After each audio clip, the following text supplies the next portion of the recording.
All right, welcome to Extension Connection. You are joined this week by the staff from Burleigh County Extension. This is Amelia Dahl. I'm the 4-H Youth Development Agent, and I'm joined today by Chandra. Good morning, everybody. Chandra Zeman-Belinsky. I'm the Family and Consumer Sciences Agent. And today we're going to talk a little bit about summertime. And I know this past weekend it was so nice. It's nice to think that maybe summer's coming. Mm-hmm. And then yesterday I think it was like 13 degrees. Right. Only in North Dakota do you have a 50-degree swing in a matter of hours.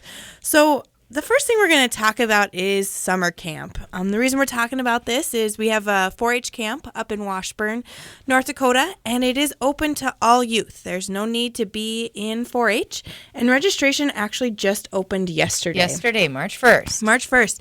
And so we have a lot of fun 4-H camps this year. We start that first week in June, so our first camp runs June 5th through the 9th, and they go all the way through August 7th. So a lot of really great camps happening this year. A lot of parents often question why send their kids to camp. It is a whole week of your kids not being at home, and it does cost a little money, but there are a lot of proven benefits to going to camp. And so we're going to talk a little bit about that today. Camping has come a long ways. The first organized camp was actually in 1861 in Connecticut. So we've come a lot of ways in camping along since then. Yeah. And we have a lot of really great benefits to going to camp. Physical activity is one of the biggest things. Yeah, you're running around at camp. Constantly. Yeah. Last year was my first year going to camp as an extension agent, and I don't think there was a day that I hadn't hit my 10,000 steps on my Fitbit before noon. Yeah. Wow. Yeah. Before noon. Before noon. And so if I'm doing that much running around, imagine what the kids are doing and the exercise they're getting, and if they're doing that versus being at home. A lot of kids stay at home by themselves during the summer, and they're not getting that physical activity that is very beneficial to them. They also get to build skills that aren't taught in most schools. Depending on what camp you go to, a lot of our camps are kind of themed camps. So we have a livestock camp if your kid's interested in showing livestock, learning more about livestock. This year, one of our new camps is a Junkin camp. Yeah, that's so right. It's a reduce, reuse, and recycle camp. And I think this camp will be really fun. Yeah. And I kind of want to go as a camper. So, those of you who like to junk. Actually, we're looking for some material for this camp, aren't we? So if you have any cupboard doors, get a hold of us. You can call our office at 221-6865, and we'll get them. They'll go to good use. They're going to go to the kids at camp to do a project with. It just wouldn't be a junk in camp if we didn't ask for something. Right. You need to have the junk to do the camp. We one. also have some You're the Chef camps where kids get to experience a wide variety of cooking skills. It could be anything from baking bread to pies. We're going to do a little bit of canning in that one. Some outdoor cooking. And actually, the You're the Chef camp is really cool because the kids actually get to cook their meals all camp. Right. Wow. And so last year I was at camp during this one, and they made some amazing food. Because I was there as a staff, I got to sample some of their pie that they made, and I would definitely take some of them home to make pie. Well, it must have been popular because I think there's 2 this year. Yep, there's a junior You're the Chef camp and a senior You're the Chef camp, so a little more age appropriate. Yep. Okay. There's also, for your little kids, ages 5 to 9, we have a Clover camp, and this is a good camp to expose kids to camp. It's just a one-night camp, and a parent goes with them. Yeah, you can go along. Yep, you actually have to have an adult go with them. You have to. And so they get to experience what camp's all about, get them excited about going camp, and again, build those skills that they may not learn in school. We do have military camps. Those are camps that usually fill up pretty quick, and they're specifically for youth who's have parents or guardians in the military. The cool thing about the military camps is we actually have volunteers from the military who come up and help us with those camps. So kids are split off into groups and into cabins, and there's somebody who is an active duty military member with all of those groups. So it allows them to kind of get to know other kids who are going through what they're going through. Military families, if you're out there, thank you for your service. And you know how different it is for your kids, whether you're working through a deployment or you're moving every few years because of being stationed in different places. It is a tough thing for kids to experience. So being able to kind of get those relationships at camp are relationships that last lifelong. And that's just not at military camp. Relationships developed at camp, I still am friends with people I developed relationships with when I went to camp over 10 years ago. Some of the other camps we have are, I wish I had a horse camp. And this is a good, popular one. This is a very popular one. I wouldn't be surprised if it's filled up in the next week or two. Yeah. It's an opportunity for your kids who are always saying, Mom, I really want a horse. I want to ride a horse. I get calls almost weekly from parents who want that. Wow. And it's an opportunity for them to get to see what having a horse is all about, get to ride a horse, take care of the tack for the horse, every aspect of the horse. The one I'm doing this year is actually Survivor Camp. Which I'm excited to hear how this goes. Yeah, this is based on the TV show Survivor. So kids will be split up into teams, and there'll be competitions all through the week in ultimate quest of the 4-H idol.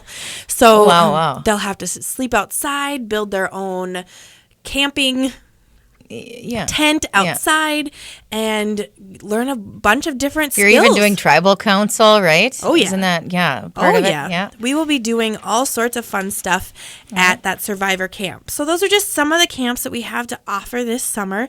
When we come back, we'll talk a little more about the benefits of attending summer camp and a little information on how to register for summer camp.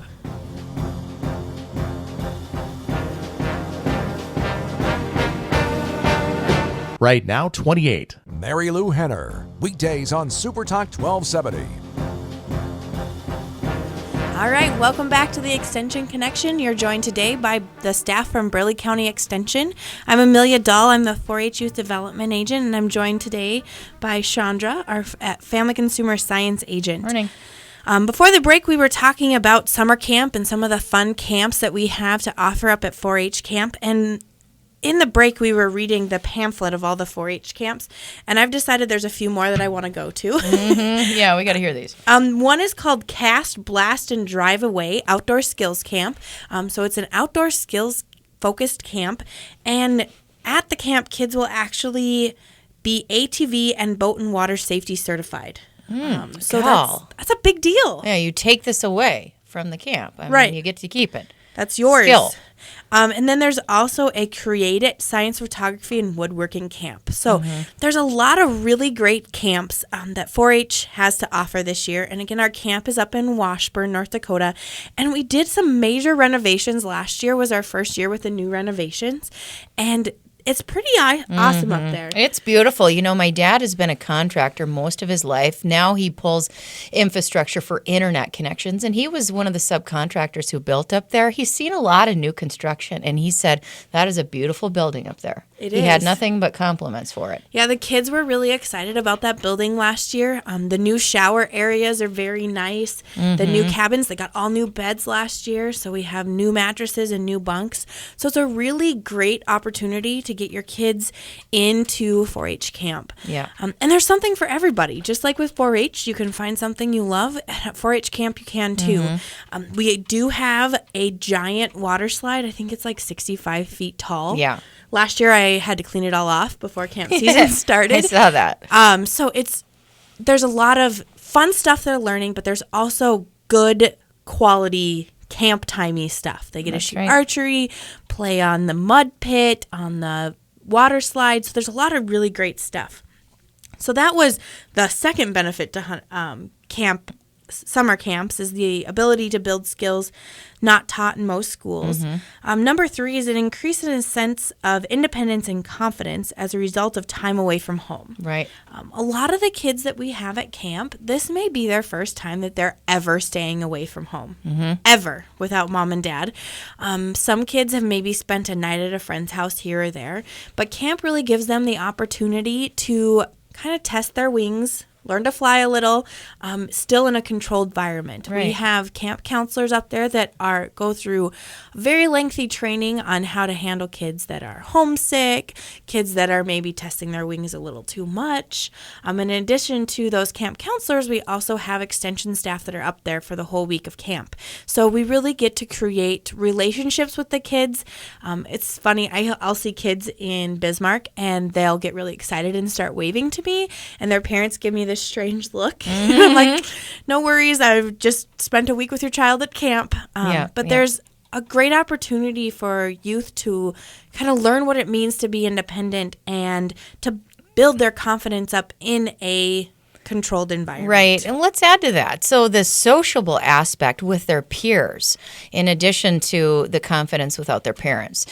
The earlier the better is what the human development research is. So if you expose your child, even if you'd love to stay home with them and not take your child to daycare, studies show that social environment when preschool is quite important. So even if you do a part-time, or make sure that they're socialized. Yeah, camp is a great place to do that. Yeah. 'Cause especially if you go to one of the specialized camps, they're going to be around kids who have their same interests. So number 4 on the benefits for camp are competitive edge for college and future careers. It gives kids a leg up on their peers. Having gone to camp is probably one of the best experiences I had. Right. And my only regret is I only went my senior year of high school and I didn't go sooner. I know it. Me too. And I remember one year we couldn't get in. The first year that I wanted to go, I don't know, 8 years old. And I felt behind the rest of the kids that got to go. It was an opportunity that I didn't get to take advantage of too, probably. But your kids probably want to go. Talk to them about it. Yeah, and it's a great experience. And then number 5 on this short list of benefits is enhanced social dexterity as kids get out of the house There you go. and into environments with others. Sorry, I didn't know you were going to talk about It's it. okay. Yeah. It's okay. Social It's that dexterity. important. Interesting way of putting it, though. But we so often now we see youth are interacting with a screen in between them. At camp, there are no screens. Right. Interesting. Kids don't have their cell phones. They don't have their tablets. They are forced to talk to people. And this is a good thing. Studies show that kids that have limited screen time do better socially, they do better academically, and they really have a leg up on their peers. Right. So being at camp allows them to do that, and then you as a parent aren't the one who's saying, get off your iPhone, put Right. down the iPad. It's overall balanced mental wellness. Yes. Yeah. So camp is a really great experience, and if you're interested in going to 4-H camp, all the registration is done online.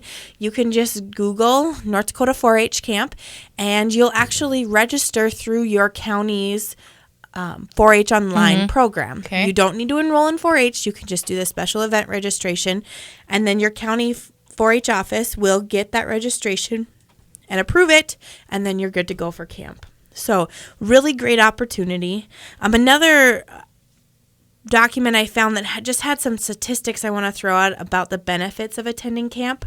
96% of kids and teens that went to camp report making new friends. So 96. 96%. So that's a pretty high statistic. 92% of kids and teens report leaving camp with higher self-esteem. How wonderful. Which is a wonderful benefit. Like I said before, a lot of times kids are interacting with screens in between them, and we all know that behind those screens can be some pretty tough bullies. And they're dealing with a lot of issues, and it seems like those issues are happening to kids younger and younger in life. And so if they're able to kind of build up that self-esteem while at camp, then they're better able to cope with those issues come school time. And come school time, studies show that kids who are exposed to summer learning have less of a summer learning loss problem. So we all know that during that summertime, our kids lose knowledge. They learn stuff all school year, and then those 3 months in the summer, there's a bunch of knowledge that's lost. Summer camp helps provide that knowledge base, and so they kind of have a peak in knowledge again, so they're not losing as much as they do without those activities. Yeah, and they're having fun doing it, so. They don't know that they're learning Yeah, is the awesome that's right. part. Last year at camp, we did a activity where we built robots and we talked about completing circuits. And kids were so engaged. And when I asked them how many of them liked science, very few of them said they liked science and didn't realize they'd spent the last hour and a half doing a science project. So we do work on those skills that are lifelong skills. 74% of kids and teens report they did things at camp that they were previously afraid of doing. And this is always fun to see kids do when they don't want to go across the mud pit rope, Right. which last Good year, example. we had a lot of kids in my camp who were very apprehensive about walking across the rope across the mud pit.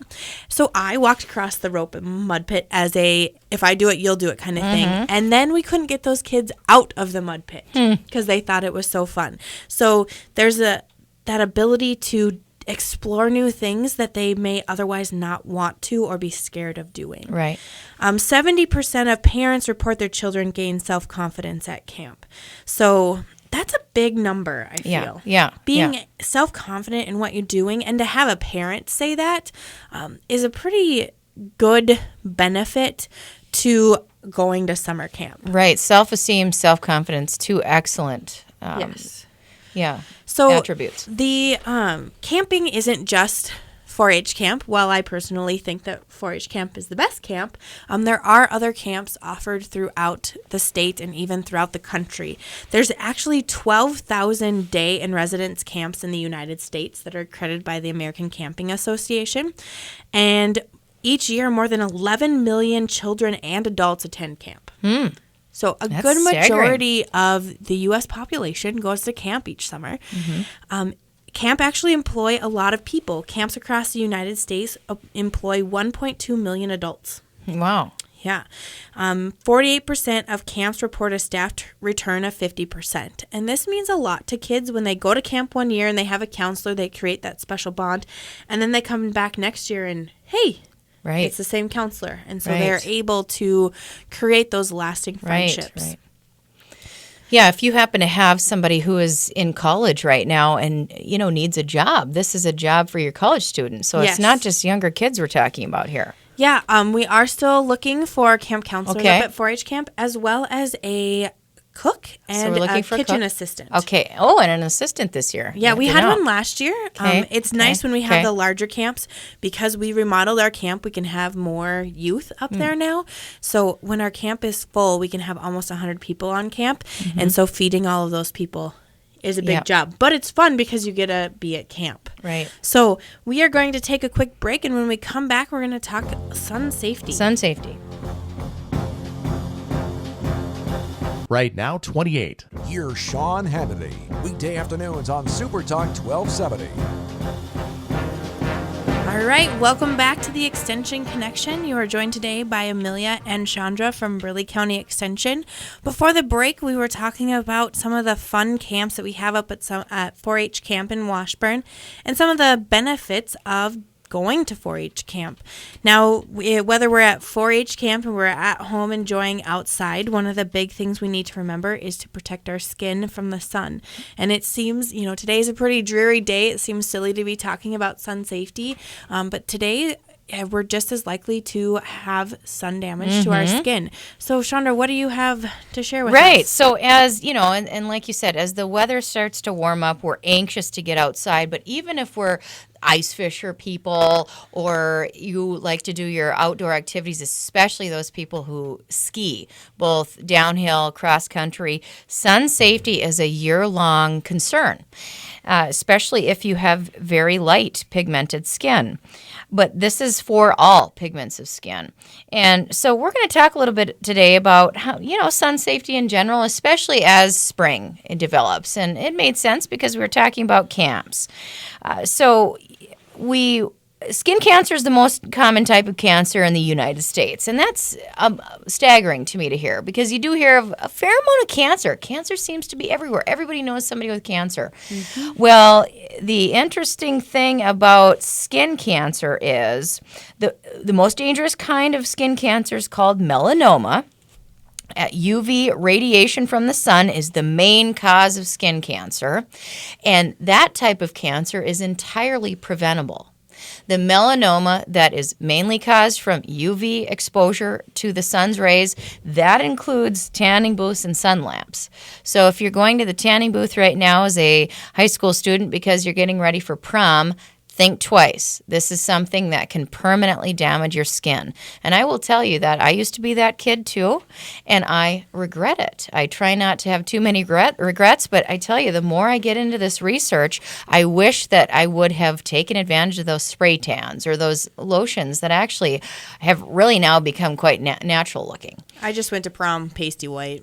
Did you? Oh, well, at least you don't worry, I guess. I don't, never been in a tanning bed. Wow, good for you. I mean, that is amazingly. You are our poster child for sun safety. Yeah, don't go that far. I worked at a pool for a summer, and I utilized that as my tanning bed, and all right. wasn't very good about sunscreen. Right. Interesting that you say that. Last year we had a really great program with outdoor pools, and we surveyed 544 people. That's across all ages. So if a mother was there, they would survey for their child. We did see a lot of preschool age children there, school age as well. And, you know, when it comes to sun safety, this is something that affects everybody. My concern was that we found with these surveys, 80% of people are pretty good with sunscreen around here going to the pools, especially the public pools we're referencing. The 20% that didn't were the people that were there all day. Most of the people who work there. Mm-hmm. So you would be in that category. I would totally fit in that category. I had a really awesome tan and really bad tan lines by the end of that. I know it. I know. For some reason, I think I was in 6th grade this year. I wanted my swimming suit lines to go on the same crisscross on my back so you could see how tan I was compared to that spot. I mean, I really should have had my mom take a picture and save that one because that's how much damage I was doing. So actually, is there such a thing as a healthy suntan? Well, actually, any change in your natural skin color is a sign of skin damage. All I was doing was exposing the fact that I had a bunch of skin damage. And, you know, so every time your skin changes color after sun exposure, we're not talking about the spray tans now, your risk of developing a sun-related ailment increases, and actually significantly.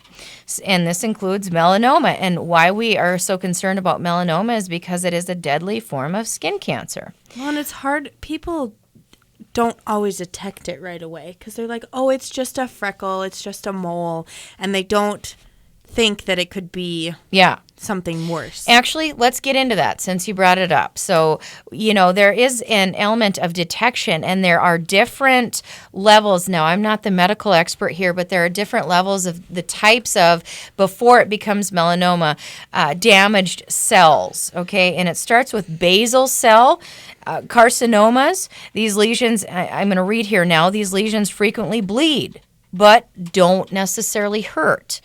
And then it develops into squamous cell cancers that can grow deeper. The term is metastasize. They go deeper into the cells of your skin. You know, your epidermis is several layers. And then it can develop into melanoma. And the concern then is that even though this started as skin damage cancer, we don't want to scare you here, but we're educating you that melanoma then can actually be on your liver internally. So you can have melanoma, skin cancer, basically it started with, but the melanoma is now on your internal organs, and it can go all throughout your body.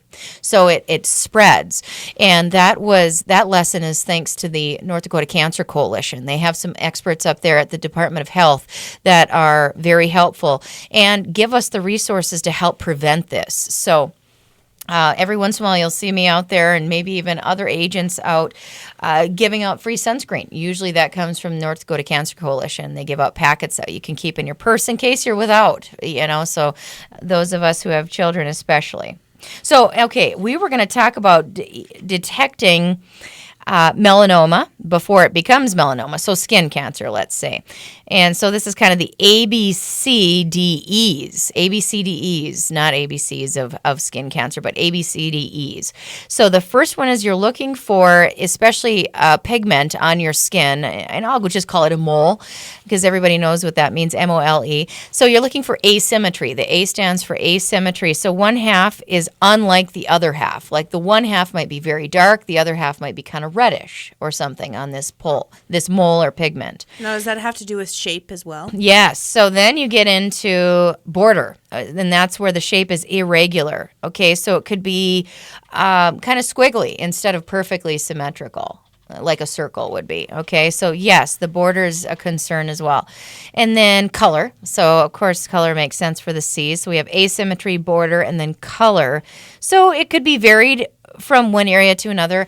And, I was always concerned when I was a kid. I have this, a mole on my right leg and my calf. And apparently that came out when I was literally 6 months old, like around my 6-month birthday. So that's been there a long time, but it does have that color differentiation. It's darker in one spot than the other. So it's not all of your moles, but these are kind of what, your guidelines so that you know to go in and get checked. Well, and this is also a good indicator if it's something that pops up.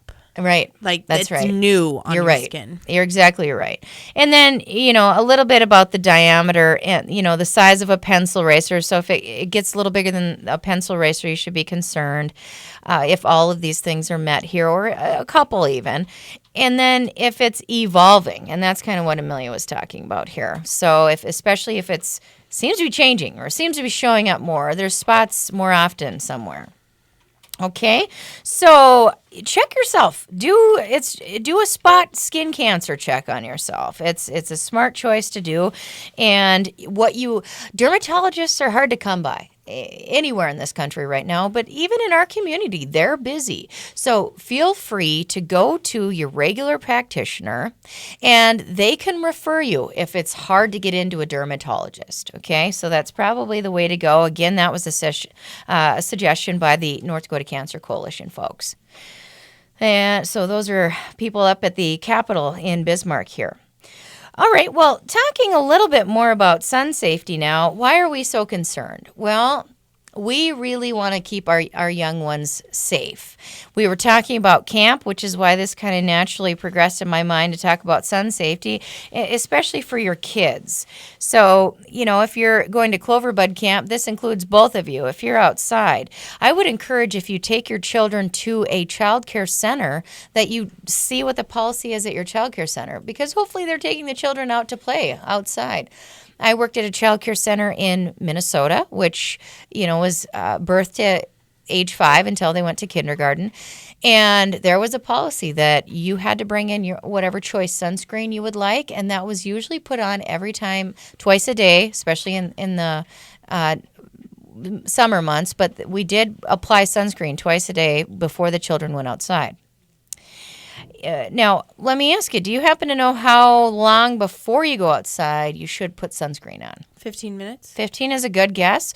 You should put sunscreen on 30 minutes before you plan to go outside. So this is kind of the deal where if you have, 12 kids to put it on, you're probably in a half hour by the time you get to the first child. So, kind of send them out in that order too. It's not a bad idea to have them form a line and slather that sunscreen on. So let's get into some sun safety tips for kids, and then we're going to take a break here, probably in between as we go through these. So I think this is staggering. 80% of lifetime sun exposure occurs during childhood.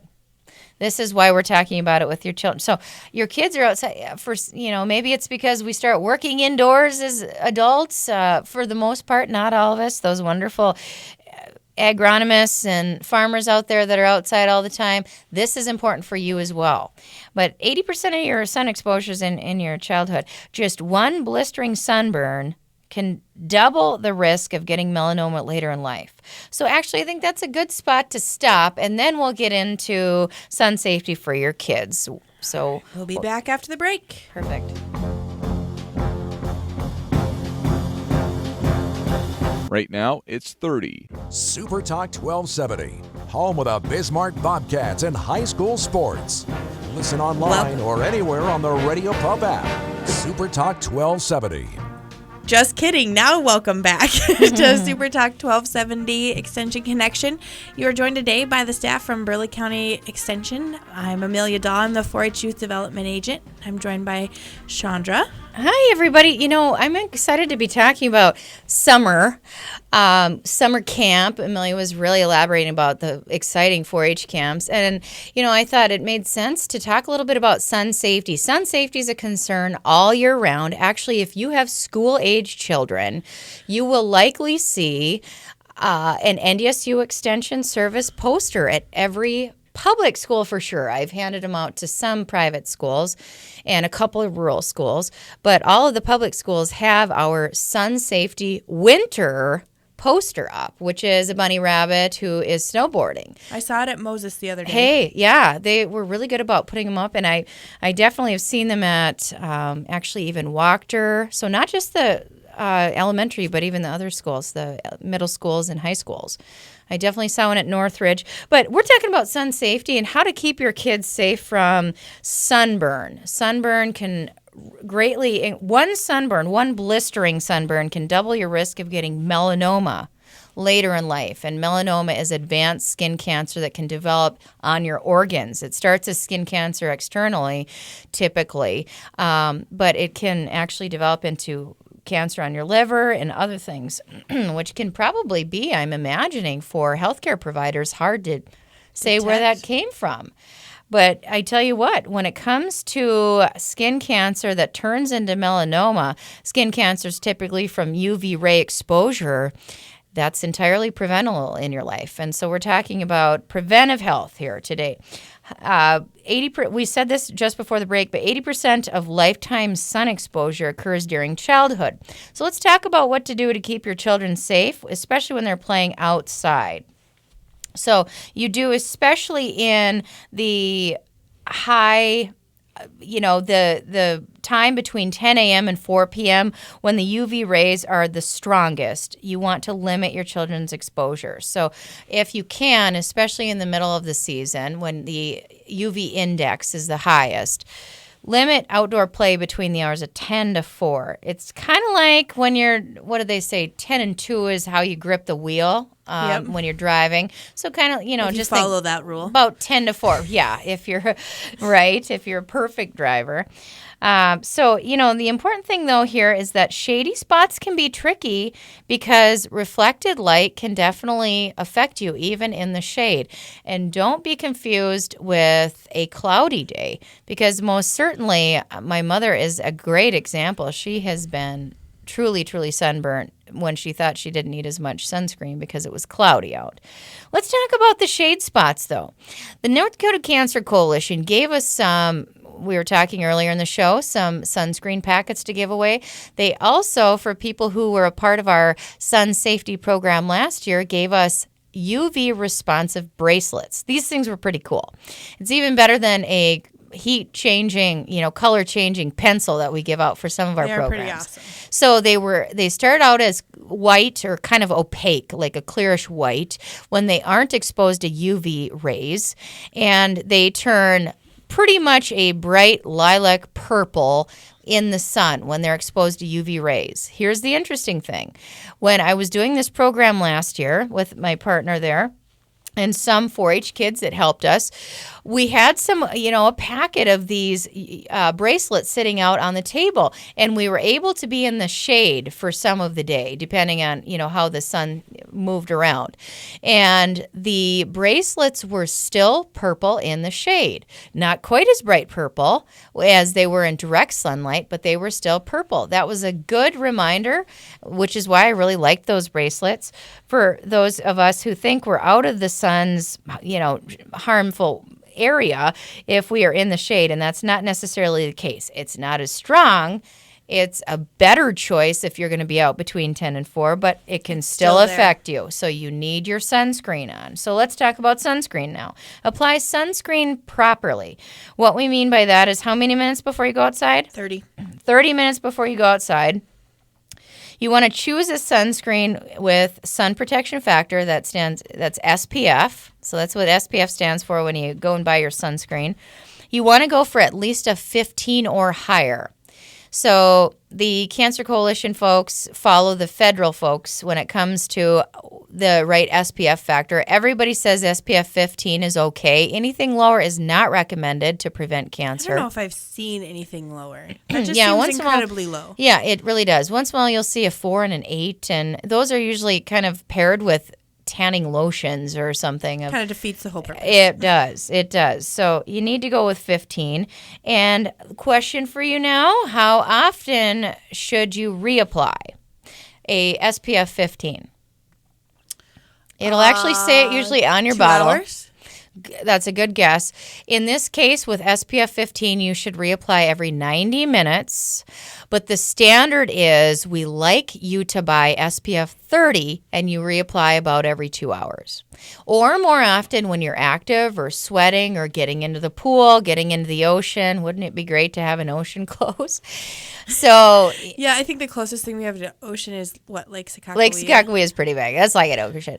Yeah, you know, when I lived in Minnesota, Lake Superior, that was huge. I mean, there were waves coming in, but that was so cold. It was always cold, that lake. So Yeah, they have that always cold water. yeah, Not a fan. they really do. Yeah. So I tell you what, remember, if you can, the standard is SPF 30, reapply about every 2 hours. Make sure you're putting it on 30 minutes before you go outside. Here's a couple body parts to remember because it's easy to forget: the tops of your ears. Please don't And forget those. Those are like Yes. the most painful thing to have peel. I speak from experience. they can blister. Oh, painful. So you've had oh boy, yeah. I don't think I've ever had a really bad one, but definitely my. So then it's hard to sleep. You can't sleep on Yep. your ears. And the part of your hair. Is Yes. that on your list? If you have a little girl. It's not. Or even a little boy, put sunscreen on their head. Yes. Or have them wear a hat. That's a good Because one. I remember that peeling, and then it looks like you have dandruff or lice. Yes, yes, yes. So don't forget your nose. That's a big one.